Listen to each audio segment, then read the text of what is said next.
Una vez más hemos invitado a nuestro amigo Jarvin Sagastume de Guatemala, el que vivió la fe durante un tiempo pues en la Iglesia Evangélica, por un convencimiento, por su estudio, por todo, logró conocer la verdad de la Iglesia Católica y se ha hecho católico, y ahora él está sobre todo pues difundiendo los valores y también los argumentos para mantener y vivir la fe católica.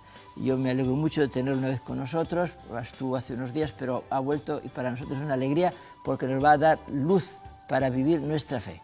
Bien, Jarvin, muchísimas gracias por estar con nosotros, nuevamente bienvenido. Muchas gracias, padres, para mí pues un gusto enorme, un placer estar aquí con ustedes, gracias por el espacio, ese espacio tan importante hoy en día, pues poder llegar a nuestros hermanos con una verdad que muchos están tratando de desviar por muchas situaciones. Hay muchas personas que quieren desviarnos de la verdad y pues es una buena oportunidad para mí pues poder estar aquí compartiendo. Bien, según los términos clásicos, actualmente tú sobre todo eres un apologeta. Di a todos qué significa ser apologeta. Bueno, ser un apologeta o apologista pues significa llevar la verdad. En un mundo de confusión, en un mundo de mentiras, donde todos relativizan la verdad, la apologética es precisamente la defensa de la fe, defenderla con bases bíblicas, con lógica, con sentido común, con historia, y eso es precisamente lo que hace un apologista o un apologética, dar razones de la fe con base a la verdad. Quiere decir que tú cuando estabas en la denominación evangélica no estabas en la verdad plena. ¿Cómo llegas tú a la verdad plena que está en la Iglesia Católica? Bueno, sinceramente yo tenía un corazón pues sincero. Para empezar, yo empecé siendo protestante precisamente porque quería llegar a la verdad. Ese fue el objetivo, la salvación. Yo quería salvar mi alma. Y fue por eso que yo decido en cierto momento pues aceptar, como le llaman, aceptar a Cristo como único y suficiente Salvador.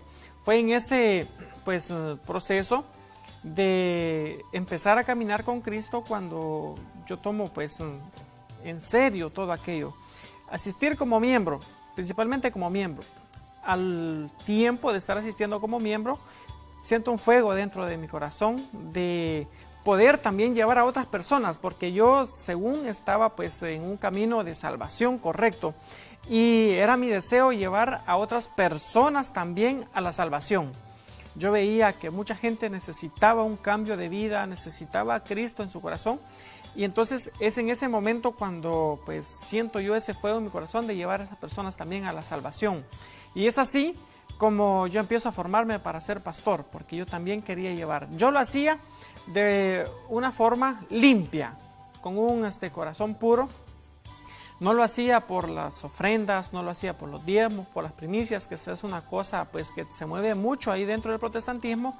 Yo no lo hacía por eso, yo lo hacía por un corazón sincero, por llevar a las personas a la verdad. Y eso fue lo que me llevó a mí a formarme para ser pastor dentro de lo que yo creía era la verdad. Fue ahí donde yo profundizo más en la Escritura, pero llega cierto momento donde un pastor me enseña una cosa y otro pastor me enseña otra cosa sobre el mismo tema. Y es ahí donde yo me preocupo porque yo quiero ser un buen pastor y quiero enseñar la verdad. Y cuando yo sea pastor, pienso yo, ¿qué voy a enseñar? ¿Voy a enseñar una cosa u otra cosa? ¿Cuál de las dos enseñanzas yo voy a tomar? Es ahí donde yo decido ir a la verdad. Y es ahí donde yo empiezo a encontrar situaciones anómalas que pues me señalan hacia otro lugar. Y ese lugar es hacia la Iglesia Católica. O sea, cosas que allí se vivían o se predicaban que no te convencían, algo así. No era realmente que no me convencían. Al principio sí me convencían. Por ejemplo, lo que a mí me llevó a buscar, a profundizar fue lo siguiente. Para cada Semana Santa se predica sobre la muerte y la resurrección de Cristo. Y el toque anticatólico era que los católicos habían sido los que habían matado a Cristo y los sacerdotes como líderes eran los que habían atentado contra Cristo y ellos lo habían crucificado.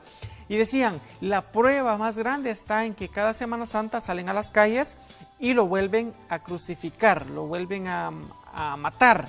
Y si Cristo estuviera, quienes lo volvieran a matar fueran precisamente los católicos. Entonces, cada Semana Santa, esa era la enseñanza, esa era la doctrina, pero en una formación de historia, como pastores que nos estaban formando para pastores, entonces nos enseñan sobre el cristianismo y nos enseñan sobre las diferentes denominaciones, los adventistas, los testigos de Jehová, los mormones, pentecostales, neopentecostales y las líneas del cristianismo que existen.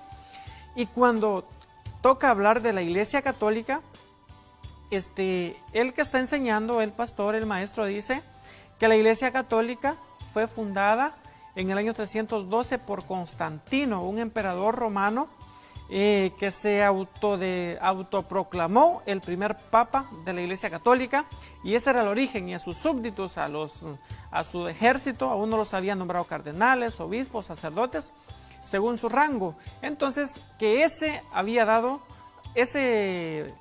emperador había dado origen a la Iglesia Católica.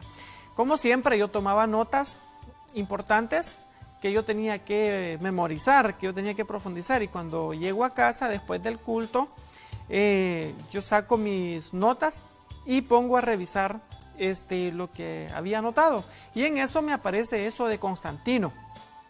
Cuando yo estoy pues ya meditando, yo digo, oye, aquí hay algo que no cuadra, aquí hay algo que no encaja. ¿Por qué?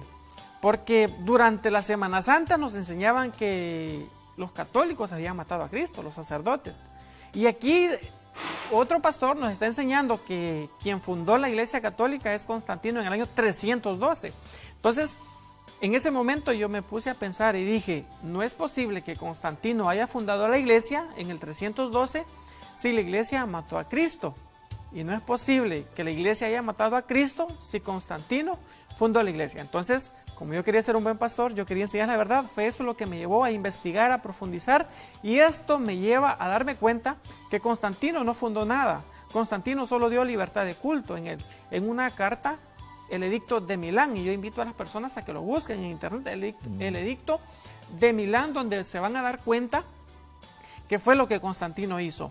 Y Constantino ni siquiera era cristiano. Constantino no, solo se bautizó al final de su vida. Al final de su vida se bautiza, pero él no funda nada, porque me doy cuenta además que en el año 312, cuando Constantino, ya habían 32 papas en la lista de la historia, y se llamaba San Melquiades. Era Melquiades el papa que estaba en ese momento, y era 32 el número de este papa, por lo tanto era imposible. Y me voy siguiendo el rastro hasta llegar a San Pedro, y es ahí donde yo empiezo a profundizar más y me doy cuenta que Jesucristo había fundado una iglesia, pero el problema era cuál era esa iglesia, porque me doy cuenta que la denominación a la que yo pertenezco tiene 70 años, entonces no es posible que sea la Iglesia de Cristo, y afirmaban que era la de Cristo. Me doy cuenta de esto, que a través de la historia solo podemos señalar a una iglesia, y esa iglesia era la Iglesia Católica. Entonces yo me voy a la Escritura y Jesucristo edifica una iglesia, promete estar con esa iglesia todos los días. Dice Efesios 5:29 que ama a la iglesia y se entregó por ella, y nadie aborrece su propio cuerpo, y que el cuerpo de Cristo es la iglesia. Entonces, esto ya me deja pensativo, y yo voy con todas estas pruebas, con muchas pruebas, y les voy y les digo a los pastores, les digo, miren, tengo un problema serio, yo quiero ser un buen pastor, pero esto no cuadra. Entonces me dice, mira, como se dieron cuenta que yo ya había investigado, que ya no podían engañarme, me dicen, es verdad, Cristo fundó una iglesia, y fue la Iglesia Católica, pero se desvió de la doctrina, se desvió de la enseñanza verdadera y se paganizó. Yo le digo, bueno, entonces eso explica todo. Sí, entonces, como esa iglesia se paganizó, nosotros tuvimos que salirnos para seguir la verdad. Bueno, deme un ejemplo de paganización de la iglesia. Y me dicen, la idolatría. Lo primerito, lo que un protestante tiene en la lengua es la idolatría. Dice, mira, ahí está en Éxodo 24, dice, no te harás imagen de nada de lo que está en el cielo, en la tierra, ni debajo de las aguas. No te postres ante esos dioses. Y es ahí, digamos, podemos decir que ese es el caballito de batalla de los protestantes, la idolatría.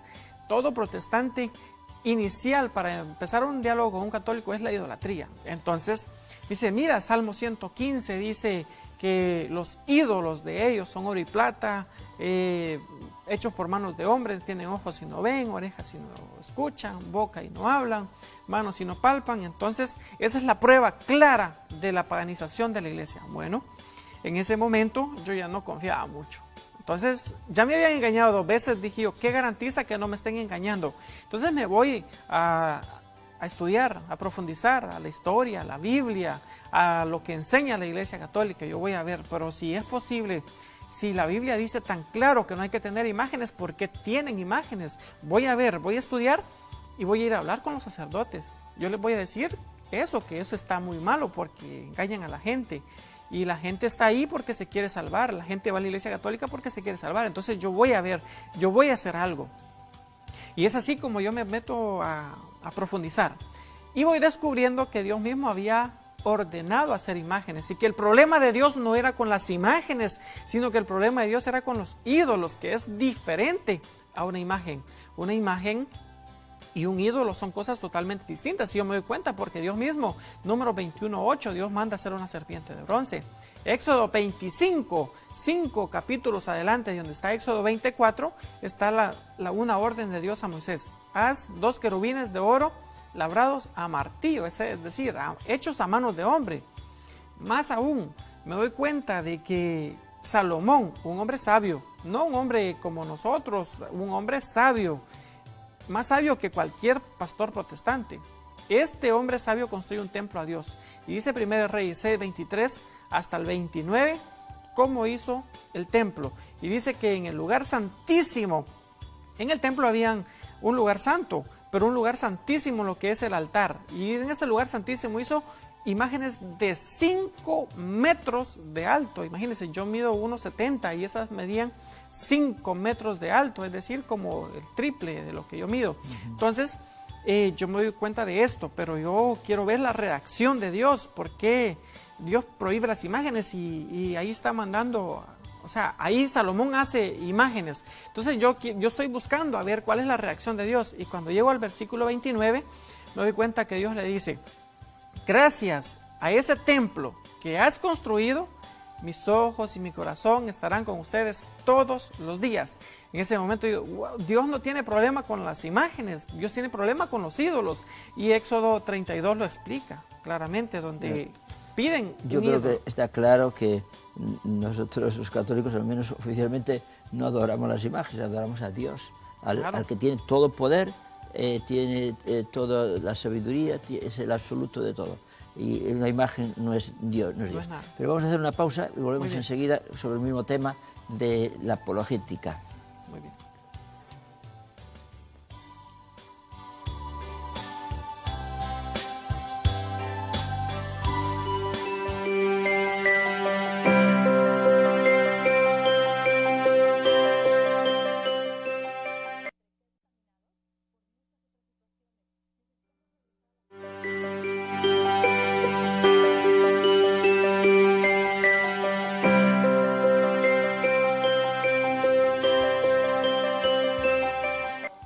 Estamos dialogando con Harbin Sagastume, él es de Guatemala, él vivió un tiempo pues, en la Iglesia Evangélica, pero a base de estudio, de reflexión, se dio cuenta de que solamente tiene que ver una verdad y logra encontrarla en la Iglesia Católica. Entonces estamos hablando de esos temas que sobre todo son hoy pues, muy actuales cuando hay controversia con otras religiones. Hemos hablado de la idolatría sobre todo porque realmente sí, muchos que han sido católicos y se hacen evangélicos dicen que somos idólatras. Idolatría es adorar, adoramos ídolos, no, adoramos solo a Dios.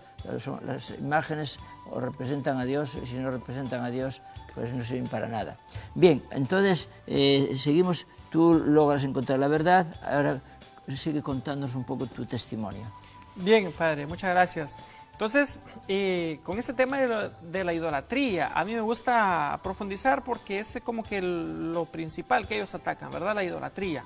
Entonces, me doy cuenta que en el Nuevo Testamento la idolatría ya no es lo mismo que en el Antiguo Testamento. Y lo podemos comprobar en Colosenses 3:5, Efesios 5:5, donde dice que la idolatría es más allá.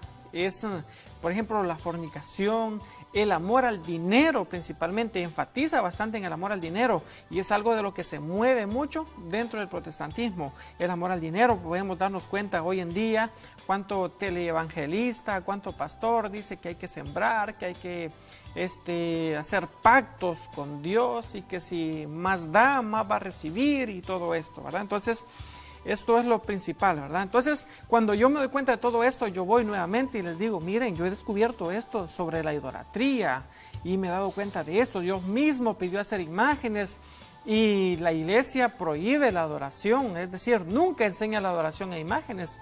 Es simplemente un respeto o veneración, que es la misma palabra. Entonces, tenemos cierta controversia en eso, pero al final me dice, sí, pero es que además de eso, ellos bautizan niños. Y ese bautismo no es válido. Cuando esa gente se muere, es como que vaya sin ser bautizada, porque no tienen un bautismo válido. Es antibíblico bautizar niños. Y me dicen, ¿de qué edad se bautizó Jesús? Yo digo, de 30 años. Bueno, entonces ahí tenés la respuesta. ¿Te das cuenta? Ese no vale para Dios. Entonces, en ese momento, pues, nuevamente, yo digo, voy a ver qué dice sobre el bautismo y a profundizar, a investigar diferentes libros, diferentes enciclopedias en internet, y lo que se enseñaba sobre el bautismo. Y efectivamente me doy cuenta de que Jesús se bautizó de 30 años, pero algo que los protestantes nunca dicen, lo que el protestante nunca le va a decir al católico, es que Jesús se circuncidó a los 8 días. Según el Evangelio según San Lucas 2:21, dice claramente que a los 8 días fue circuncidado. Equivalía al bautismo. Equivalía al bautismo. Colosenses 2:11 dice que para nosotros lo que era la circuncisión, para nosotros es el bautismo. Está claritamente ahí en Colosenses 2:11, pero eso no lo dicen ellos. Juan Bautista dice, Juan Bautista andaba bautizando de antes. Pero ellos no dicen que en Lucas 1:59 ese Juan Bautista había sido circuncidado a los 8 días de nacido. Y dice, ¿por qué Jesús no se bautizó de niño? Bueno, claramente, ¿cómo iba a ser Juan Bautista de 6 meses para bautizar a Jesús de recién nacido? Era imposible. Entonces, toda esta serie de situaciones, me doy cuenta que en la Biblia pues ahí se aparecen familias completas que han sido bautizadas, y la más polémica, podríamos decir así, es la familia del carcelero de Filipos, allá en Hechos 16:31, donde dice que a medianoche, a las 12 de la noche, se bautizaron él y toda su familia, en un lugar donde geográficamente no hay ríos. En Filipos no hay ríos, y es a medianoche. Y toda la familia, entonces la familia se comprendía por los esclavos, los sirvientes, el abuelo, el hijo, el nieto, y todo eso era familia. Y este carcelero no era un anciano, él tenía familia, él era un hombre joven porque era el guardián de una cárcel, y no iban a poner a un anciano a cuidar una cárcel. Entonces, Hechos 16:14 también está una familia, la familia de Lidia, y allá en 1 Corintios 1:12 está una familia, la familia de Estéfanas también. Por lo tanto, yo me doy cuenta de esto. 1 Corintios 10:1 habla de que todos fueron bautizados al paso del mar, allá cuando salieron de Egipto, y en ese todo iban niños. Y algo muy importante, dice que se bautizaron y no se sumergieron en nada. Es decir, ellos pasaron ya en seco, no se sumergieron en nada y fueron bautizados. Y entonces yo me doy cuenta de y muchos más textos que garantizan que el bautismo de niños es válido, y que los niños desde que nacen con una mancha, y es la mancha del pecado original. En el Salmo 51:3 y el Salmo 58:8 lo podemos ver ahí, que pues los niños ya nacen con esa mancha del pecado y necesitan la gracia. Y por ejemplo, Evangelio según San Juan 3:5 habla de que nadie que no nazca del agua y de espíritu no puede entrar al reino de los cielos. Y dice, lo que nace de la carne es carne, y los niños nacen de la carne, ¿verdad? Entonces yo me doy cuenta de todo esto y voy nuevamente y les expongo. Hay muchos más textos sobre el bautismo, pero me llevo una hora para explicarlo todo. Entonces yo voy y les digo, miren, yo he descubierto esto sobre el bautismo y les expongo y todo eso, y después de la controversia me salen, pero es que ellos creen en el purgatorio y el purgatorio es antibíblico y dicen que todos se van a salvar, que por eso los católicos andan pecando, porque dice que todos se van a salvar, van a pasar por el purgatorio. Me voy nuevamente a investigar y les traigo respuesta donde yo investigo, yo me doy cuenta de lo que ellos me dicen no es cierto. Y ese era el problema, que cada vez que yo voy, yo encuentro que lo que ellos me están diciendo es mentira, y yo desconfío cada vez más. Yo desconfío cada vez más en su enseñanza, en lo que ellos me están diciendo. Yo encuentro en 1 Corintios capítulo 3, versículo 12 al 15, que los que tengamos una obra, es decir, los que hayamos sido cristianos entregados, vamos a presentarnos ante el tribunal, y todas esas obras van a ser probadas por el fuego. Y las obras, si se convierten en ceniza, dice que el obrero tendrá que pagar y se salvará, pero ¿cómo? Por fuego. Ahí está en 1 Corintios 3:15. Dice que las obras de los que hayan construido oro, plata, piedras preciosas, esas obras van a resistir al fuego y van a ser premiados, pero a los que se les conviertan en ceniza las obras, ellos tendrán que pagar. Y ahí precisamente hace referencia a eso, porque habla del juicio. Y sabemos pues que esas obras, que todos nosotros vamos a pasar ese proceso. Entonces, por ejemplo, Mateo 5:25 también habla de una cárcel. Y Mateo 12:32 también habla de un pecado que va a ser perdonado después de esta vida. Entonces, con eso pues podemos darnos cuenta de que esa enseñanza sí existe. Efectivamente no existe la palabra purgatorio, pero tampoco existe la palabra Trinidad, tampoco existe la palabra encarnación. Y ellos mencionan algo que se llama rapto, tampoco existe tal palabra en la Biblia. Lo que existe de la Trinidad, lo que existe de la encarnación, son las enseñanzas, las doctrinas principales sobre esto. La palabra Biblia misma no está en la Biblia y no significa que sea falsa por eso. Entonces, todo esto yo voy y les presento y me salen con otro, es que María tuvo más hijos y ellos dicen que es virgen. Me voy y les traigo textos nuevamente. Y así, Padre, cada tema, la Eucaristía, la confesión, el celibato, ¿por qué le llaman padre a un sacerdote? Todos estos temas yo me los tuve que investigar por mi propia cuenta, porque yo quería ser un buen pastor y yo no quería engañar a la congregación. Yo quería que la congregación alcanzara la salvación, pero yo no quería ser como esa piedra de tropiezo. Yo les quiero pues decir a los pastores que eso es algo serio, no es un juego. No es un juego ser pastor protestante, no es un juego, porque ellos van a tener que dar cuentas de las personas que ellos engañen. Hay gente ahí que realmente está engañada, o sea, que no lo hacen por mala fe. Yo me he encontrado con muchas personas en mis viajes, en las casas donde yo visito. Yo me he encontrado con personas que nos ponemos a hablar y me dice, usted está perdido, ¿por qué se convirtió otra vez a la Iglesia Católica? Yo le digo, por la verdad. Y me dice, ¿pero cuál verdad? Y por ejemplo, y yo le digo, miren, por ejemplo, la idolatría. Y les explico. Hace unos días aquí en Lima viajé con un taxista, precisamente que le cuento mi experiencia y resulta que él no sabía de eso. Yo tengo la oportunidad de platicar 40 minutos con él y en esos 40 minutos él no sabía de lo que yo le estaba diciendo y el hombre, muy sincero, me dice, por favor, denme los textos, yo los voy a buscar y los voy a profundizar. Y me alegro mucho que este señor haya tenido que todos los protestantes fueran abiertos a la verdad, es decir, a preguntar, pero a preguntarle a alguien que sabe. Eso, yo creo que la historia del cristianismo cambiaría, ¿verdad, Padre? Entonces, va terminando el tiempo, entonces sí. Una quizás exhortación última a nuestros televidentes para la oración final. Muy bien, vamos a, solo para concluir, quiero decir que yo les dije que yo me iba a convertir a la Iglesia Católica y me dijeron que estaba perdido.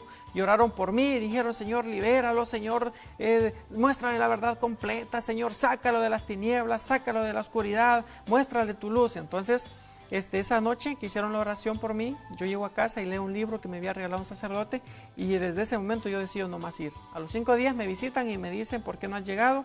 Yo les digo, ustedes hicieron una oración por mí y Dios les escuchó, me mostró la verdad completa y ahora estoy en la iglesia fundada por Cristo, la iglesia católica. Gloria al Señor.